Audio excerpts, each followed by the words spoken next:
Final खेल लियो गुरुङ भुटान र गौरीशङ्कर यादव दलको बीचमा।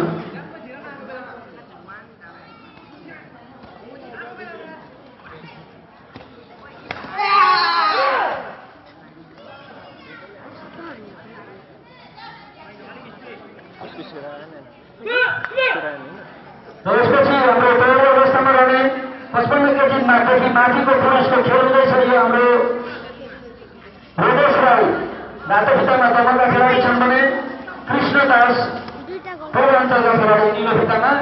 यो पुरुषहरूको हाम्रो अन्तिम माउट हो। त्यसपछि महिला खेलाडीहरूको हाम्रो फाइनल गेम हुनेछ। महिला खेलाडीहरू पहिलो अवस्थामा रहन म अनुरोध गर्दछु।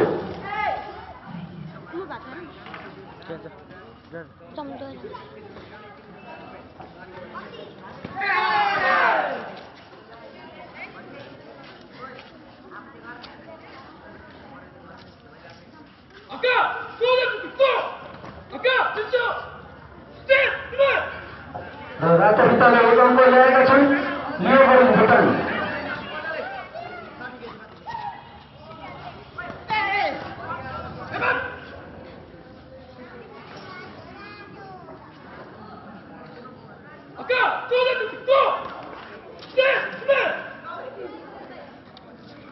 रातोको 2 अङ्क आएको छ, नीलोको कुनै पनि अङ्क छैन।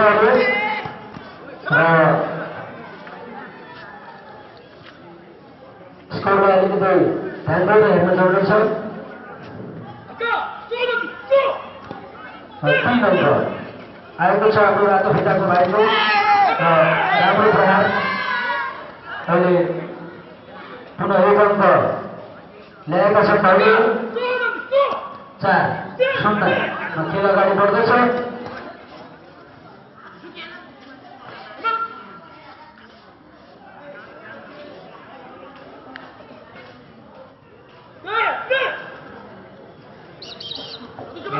समय 15 सेकेन्ड बाँकी छ।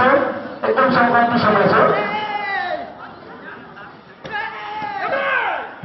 राम्रो प्रहार हाम्रो रातो फिताको।